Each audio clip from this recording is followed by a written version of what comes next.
Una mirada a Cristo. Vida ejemplar de la Madre María Teresa Botello Uribe. Capítulo 105. Fuertes impresiones. El Señor no desecha al hombre para siempre. Si llega a afligir, luego se compadece según su inmenso amor. Lamentaciones 3:31 y 32. La madre se fue a California y yo cumplí en Guadalajara todo cuanto me había encargado. Conseguí algo más de ayuda económica. Así, junto con lo que me habían dado mis primos, en pocos días, con la ayuda de mi amiga Cecilia Petersen Aranguren, también bienhechora de la congregación, quien había ayudado en otros momentos de manera incondicional con varios asuntos importantes en La Florecilla, en San Cristóbal de las Casas Chiapas y en el Kinder de Ixtlán del Río Nayarit, que amuebló completamente, logramos dejar todos los cuartos con camas, burós, escalones portátiles para las camas, unas sillas de ruedas, una camilla, una grúa para mover a las hermanas, una mesa de auscultación y el escritorio para el consultorio, etc. En la primera oportunidad, antes de regresarme a Roma, le hablé a la madre para decirle que ya habían quedado los cuartos con sus respectivos muebles. Al menos por ese lado podía estar tranquila y en el momento oportuno ya podría mandar a las hermanas enfermas. Me fui a la Ciudad de México y de allí, el 13 de agosto del 2001, regresé a Roma. Apenas llegué y 2 días después cumplí el encargo de la madrecita de llevar a las hermanas jóvenes de Roma a Alemania en la camioneta Ducato. La intención de la Madre María Teresa Botello de enviar a estas 8 jóvenes a Alemania era que consiguieran ayuda económica para la misión de la India, mediante conciertos que darían en una gira por diferentes parroquias de la diócesis de Friburgo. Así que el 15 de agosto, muy temprano por la mañana, salimos rumbo a Alemania. Iban muy felices, todas con sus guitarras, dispuestas a pasar 2 meses y medio en gira cantando, consiguiendo ayuda para las misiones. De seguro, si la madre hubiera estado en Roma, nos hubiera acompañado. De eso estoy segura, porque gozaba sobremanera estar con las hermanas jóvenes, llenas de vida y entusiasmo. Directo a Alemania llegó la hermana Kiara Min, coreana, que había sido cantante profesional de ópera antes de ingresar a la congregación y que iba a dirigir a este coro de hermanas jóvenes. Me quedé con ellas unos 15 días, sirviéndoles de chofer en las primeras presentaciones en algunas de las ciudades más lejanas a Heinstadt. Normalmente las hermanas cantaban por 1 hora y media y luego había un convivio con los participantes en los que las hermanas de la comunidad de Alemania tenían que hablar por todas, pues no sabían las demás hablar alemán, aunque en inglés algunas lograban entablar conversaciones. Montaban una exposición con fotografías de la misión de la India y letreros impresos con las descripciones. También se les explicaba sobre el programa de apadrinamiento Bambini India. Al terminar, si era posible, se regresaba a casa, a Heinstadt, si no se quedaban a dormir en un salón parroquial o en algún salón de ayuntamiento del pueblo que les prestaban. Yo había quedado de acuerdo con la madre de regresar antes que ella a Italia, y más aún que la vicaria general me había hablado varias veces a Alemania para decirme que la madre no estaba nada bien. Y así fue, cuando la fui a recoger al aeropuerto en Roma, la noté muy cansada y muy pálida. Necesitaba ver cuanto antes a la cardióloga. El viernes 7 de septiembre la cardióloga la checó y la encontró descompensada. Le dio tratamiento con la finalidad de que mejorara y le recomendó reposo al menos por unos días. Pero nadie esperaba el fatídico 11 de septiembre. Llamaron de California con la tremenda noticia de que un avión con pasajeros iba en dirección a las Torres Gemelas de Nueva York. De inmediato, una hermana fue a encender la televisión y yo fui por la madre. Llegamos a la sala de comunidad justo cuando el avión se estrellaba en vivo y en directo contra una de las Torres Gemelas ante los ojos de miles de personas en el lugar y en el mundo entero. Ese era el propósito de los terroristas, llamar la atención a tiempo para que el mundo se enterara y lo viera en vivo. Eran cerca de las 3 de la tarde en Roma. Dios mío, ¿qué es esto que está pasando? Sores, esto es tremendo, esto no es un accidente, es algo provocado, dijo la madre impactada. Yo corrí por su medicamento del corazón y por algo para el estrés. Estábamos sin palabras ante semejante suceso. La madrecita pedía a Dios por las víctimas, rezaba el rosario cuando escuchamos al locutor informar que un segundo avión iba hacia las torres, y en eso vimos cuando a los 15 minutos se estrelló el segundo avión de pasajeros. No lo podíamos creer, parecía una pesadilla. Habiendo pasado una hora aproximadamente, el locutor dijo que otro avión iba hacia el Pentágono. A los pocos segundos pasaron imágenes de cuando se estrellaba el avión en el edificio de la máxima seguridad de Estados Unidos. Esto era una guerra. En ese instante, pasaban imágenes del derrumbe de la primera torre gemela de 110 plantas. Eran imágenes inolvidables. Ver a la gente lanzarse desde los pisos al vacío, gente seguramente desesperada. Algunas de ellas ardían en llamas y caían como si fueran papeles. Imágenes jamás vistas de miles de personas que morían al desplomarse el enorme edificio. De inmediato, evacuaron la Casa Blanca y los principales edificios del gobierno americano en varias partes de Estados Unidos, especialmente los más altos que pudieran ser atacados, lo mismo que la sede de la OTAN en Bruselas. Después de 35 minutos aproximadamente de que se derrumbara la primera torre, se derrumbó la segunda. Todo ante los ojos de millones de personas que ya lo estaban viendo en el mundo entero y miles de personas que lo veían de cerca. Pronto todo fue un caos, solo se veían personas correr y nubes densas de polvo. Se escuchaban sirenas, gritos, etc. Nosotras al otro lado del mundo rezábamos, incluso de rodillas por las miles y miles de víctimas. En eso estábamos, cuando se informó de un cuarto avión que se estrelló. Se creía que había sido derrumbado o que los mismos pasajeros desviaron el avión. Tenía como objetivo el Capitolio de los Estados Unidos ubicado en la ciudad de Washington, D.C., pero se estrelló en campo abierto cerca de Shanksville, Pensilvania. Luego el presidente de los Estados Unidos, George Bush, dio un mensaje a la nación y al mundo entero, asegurando que se haría hasta lo imposible para dar con los culpables de semejante y atroz ataque. La madre se comunicó con la hermana regional de California y le dijo que ofrecieran una hora santa por las víctimas del atentado y por los terroristas para que alcanzaran el perdón de Dios, pero también para que no se desatara una guerra mundial. La misma indicación dio a todas las otras casas y regiones de la congregación. Al día siguiente se hablaba del derrumbe de un tercer edificio que estaba a un lado de las Torres Gemelas, el cual se vino abajo en la tarde del atentado. Al parecer este edificio lo habían logrado evacuar al igual que todos los edificios del entorno. Con el pasar de los días se hablaba de 32 edificios dañados alrededor de las torres, varios de los cuales fue necesario derrumbarlos. En Italia, se hablaba de la posibilidad de que también atacaran el Vaticano por odio a la fe, así como los principales edificios emblemáticos en diferentes ciudades del mundo. Tal fue la tensión que en Roma se aconsejó tener alimentos y agua embotellada para poder sobrevivir unos días en caso de ataque. La casita está situada en una colina cerca de un pequeño campo aéreo militar, por lo que estaríamos en un punto frágil si aquello sucedía. Entonces, la madre nos dijo que se almacenaran botellas de agua dentro de la cantina y algo de alimento enlatado, unas cobijas en bolsas bien selladas y algunas otras cosas útiles. Incluso se metieron 2 camas plegables y algunas colchonetas para las pocas hermanas que estábamos en la casa general. Todo esto siguiendo las indicaciones de las autoridades, para que allí se dejaran hasta que pasara la alerta de peligro. Gracias a Dios nada pasó, y después de un par de meses, todo lo fuimos retirando. Unos días después de la caída de los ataques del 11 de septiembre, la madre mandó una carta oficial a toda la congregación explicando la salida de la hermana consejera y que habían nombrado como nueva cuarta consejera general a la hermana Marta Gabriela Hernández, que hasta ese momento era maestra de novicias en Cuernavaca. La lucha de la madrecita por rescatar a esta hermana que había salido por una acusación injusta por parte de otras hermanas había fracasado. Yo sabía que en su corazón no iba a terminar todo ahí, que seguiría pidiendo por ella constantemente, como me consta que lo hacía por tantas otras hermanas que a lo largo de los años habían salido por diversas razones, ofreciendo incluso sus sufrimientos físicos.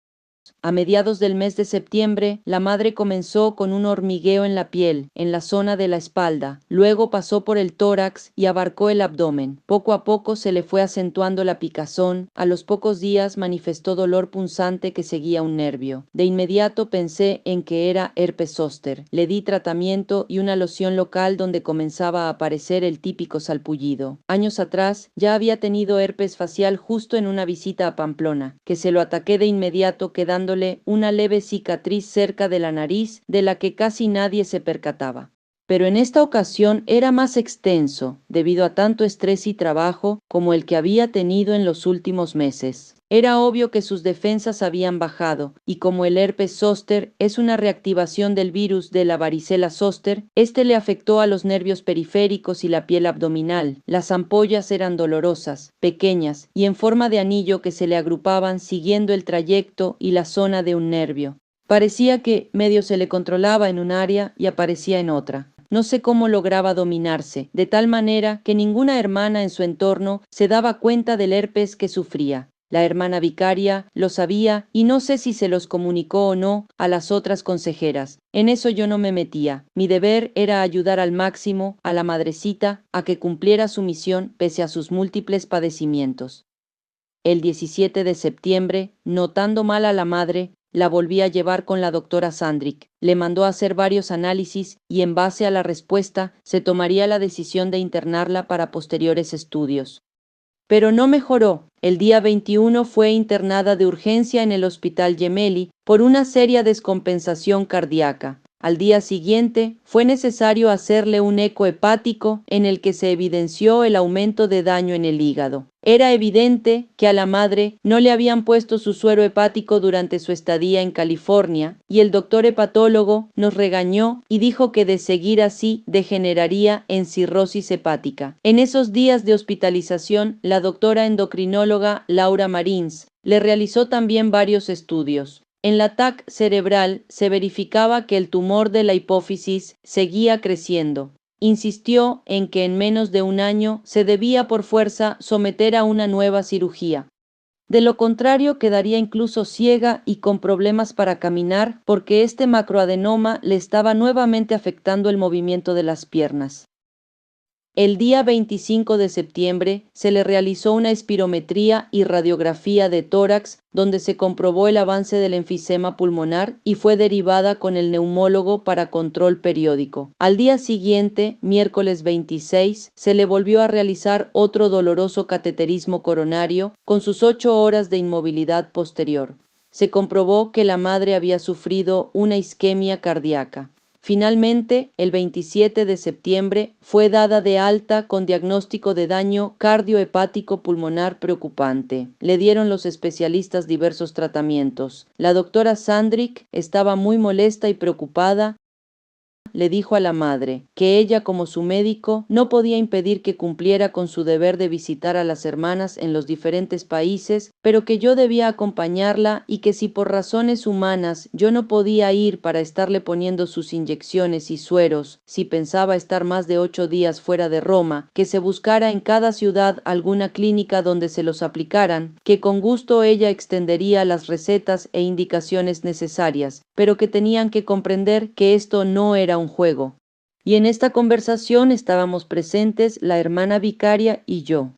Llegando a la casa, le referí todo a las consejeras como me indicó la hermana vicaria que lo hiciera, y prometieron que tomarían cartas en el asunto. Por lo pronto estaríamos en Pisoniano para que la madrecita pasara unos días en relativo reposo y descanso. Pero a los pocos días, estando en la casa de la montaña, la madre recibió la llamada de la señora Teresina, quien angustiada le contó que su esposo, el señor Santino, había tenido un infarto y estaba hospitalizado muy grave y le suplicó que por favor fuera a verlo. Así que, al día siguiente, miércoles 3 de octubre muy temprano, nos fuimos al norte de Italia, a Tiene, provincia de Vicenza, en la región de Véneto. Fueron junto con nosotras otras 2 hermanas. Vimos al señor Santino en el hospital. Le impactó a la madre verlo en la unidad de cuidados intensivos tan delicado de salud. El señor Santino estaba consciente y se emocionó también mucho al verla. Ella realmente los estimaba, los consideraba grandes amigos, además de bienhechores. De hecho, ellos habían donado la casa de Pisoniano, que tanto disfrutaba la madre, y todas las hermanas que por esa casa pasaban, y donde a diario se pedía por ellos.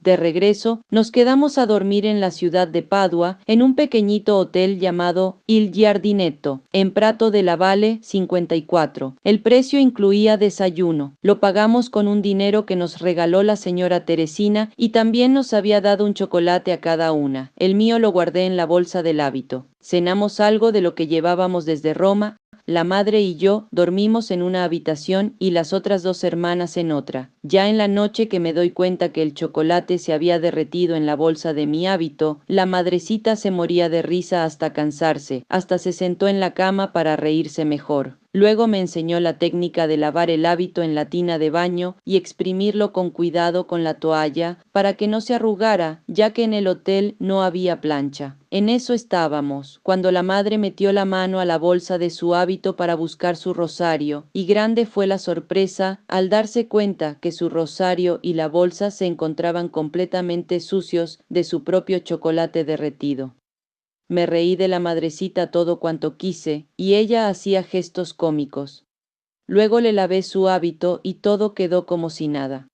Al día siguiente en el desayuno, les contamos a las hermanas lo gracioso que nos había pasado. El hotel estaba en contraesquina de la gran plaza Prato de la Valle, una célebre plaza ovalada con muchas estatuas y a 3 cuadras del templo de San Antonio de Padua. Fuimos a misa como a las 11 de la mañana, pedimos por el señor Santino y la señora Teresina, luego compramos algo de pan y queso para comer por el camino de regreso a Roma, pues ya era tarde. Llegando a Roma, la madre comentó a toda la comunidad sobre el señor Santino y su gravedad por el infarto que había sufrido. Con todo, había médicos que confiaban en que se recuperaría si no sufría otro paro cardíaco. La madre se mantenía en comunicación continua con la señora Teresina y poco a poco la iba preparando para el momento que estaba por llegar, pues la madre sentía que el señor Santino partiría pronto. A los pocos días sufrió otro infarto y fue necesario intubarlo. La segunda semana de octubre, la madrecita invitó a comer a Monseñor Karel Castell, secretario del Pontificio Consejo Cor Unum, Oficina de la Caridad del Santo Padre, y a su anciano padre, quien por muchos años había sido embajador de la Santa Sede en su país de origen. Monseñor Karel Castell había sido confesor de nuestra madre fundadora, a quien adoraba como si fuera su propia madre, así lo decía él mismo. Quería y admiraba mucho a la madre María Teresa Botello. Él decía que la madre había sido una pieza clave de la que se valió Dios para consolidar el carisma inesiano. Pasamos una tarde muy agradable con ellos. La madre le mostró la Positio Super Virtutibus que se había entregado a la causa de los santos.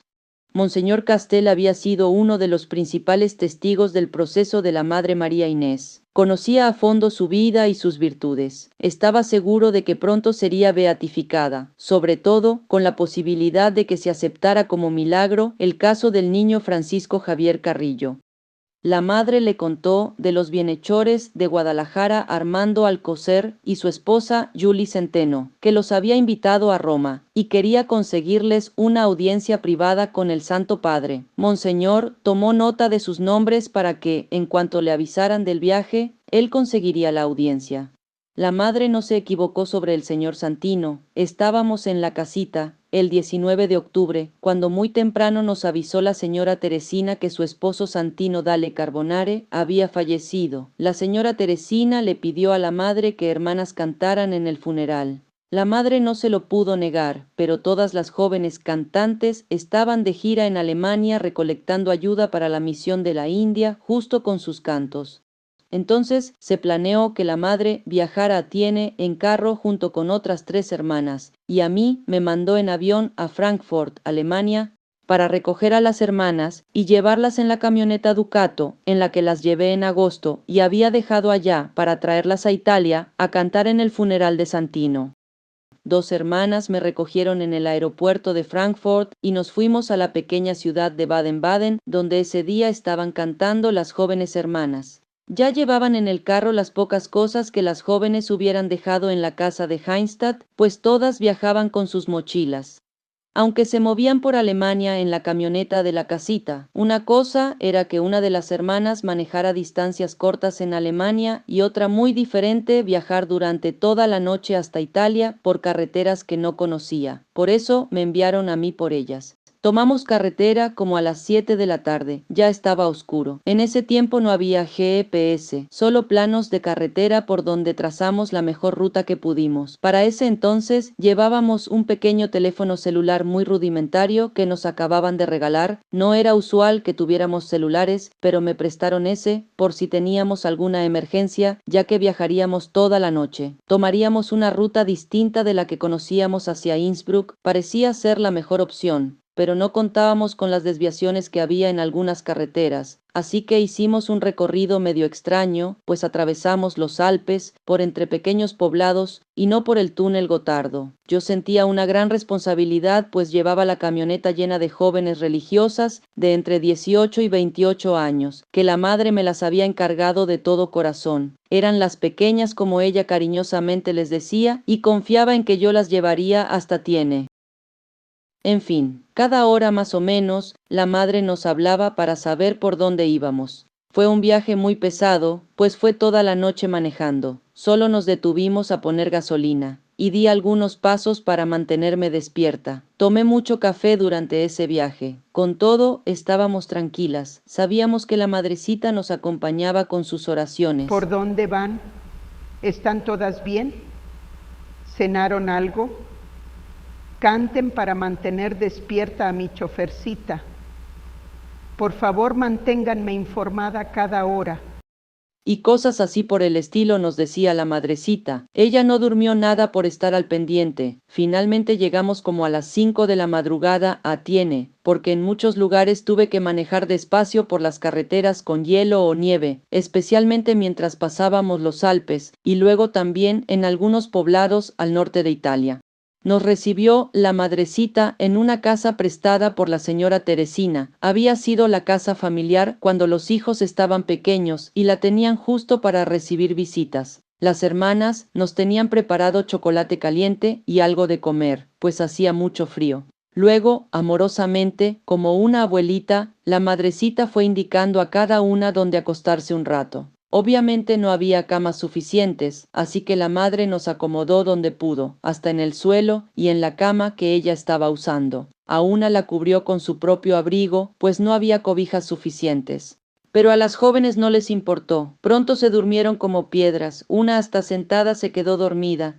Recuerdo que la madrecita la despertó con cariño y la recostó en la sala. Descansaríamos unas 3 horas, pues creo que a las 10 de la mañana sería la misa del funeral y tenían que ensayar. La madre quería mucho al señor Santino. Era un gran amigo y bienhechor de la congregación.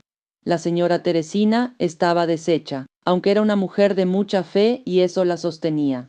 Pero fue un funeral que emocionó demasiado a la madre, quizá también porque de alguna forma presentía que pronto le llegaría su tiempo. Las hermanas cantaron bellísimo, con mucho sentimiento y auténtico espíritu de gratitud, hacia un gran hombre que amaba tantísimo a la Virgen María, un hombre que solo hizo el bien y que ayudó a muchos misioneros y misiones en varias partes del mundo. Construyó en diversos países escuelas, dispensarios, casas para los misioneros, etc.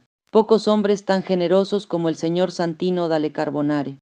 Después del funeral, dejamos a la señora Teresina con sus hijos y familiares. Nosotras nos fuimos a dejar todo limpio y en orden en la casa prestada y regresamos a Roma. La madrecita se quiso regresar con todas las jóvenes en la camioneta. Ella las gozaba muchísimo. En el camino, después de rezar el rosario, todas le contaban las tantas aventuras que habían pasado en Alemania, cómo se ponían a tocar en las plazas de los pueblos o a las afueras de las iglesias. Una dejaba su estuche de guitarra abierto y las gentes divertidas de ver que eran jóvenes religiosas les daban dinero. En varias parroquias o salones parroquiales dieron conciertos en italiano, inglés, coreano, indonesio, español y hasta en un alemán mal pronunciado. Incluso bailaron bailes regionales de México en alguno de esos lugares. La madre estaba radiante con sus pequeñas, las quería mucho y las trataba con mucho cariño. En un poblado nos detuvimos a comprar helado. La madrecita las trataba con tanta paciencia y amor. Creo que para todas fue un viaje inolvidable. La madrecita contó a las hermanas más sobre los señores Santino y cómo desde que conocieron la congregación habían ayudado muchísimo a las misiones, especialmente Sierra Leona, Nigeria y Chiapas, que nos donaron durante muchos años grandes grandes cantidades de tela para nuestros hábitos y los hábitos de los misioneros de Cristo, y que también fueron ellos los que compraron y nos donaron la casa de Pisoniano y el local de la tienda de artículos religiosos de Cuernavaca, Teresina.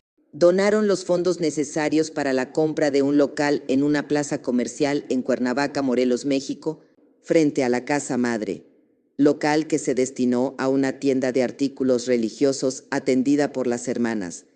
Esto como otra forma de apostolado y de manutención. Los mismos señores Santino, en su visita a México a principios de los 90, eligieron el lugar para el local en dicha plaza, por deseo de la Madre María Teresa Botello, y en honor a la señora Teresina por cariño y agradecimiento, se le puso a la tienda el nombre de Teresina, y durante años el señor Santino Dalla Carbonare me depositaba mes con mes los dólares para el pago del local, que se compró a plazos. Luego nos daríamos cuenta de que el funeral del señor Santino nos había salvado de no haber pasado por la carretera del túnel del Gotardo el 24 de octubre de 2001, que fue la explosión, pues estaba programado que la gira de Alemania terminara justo en esas fechas.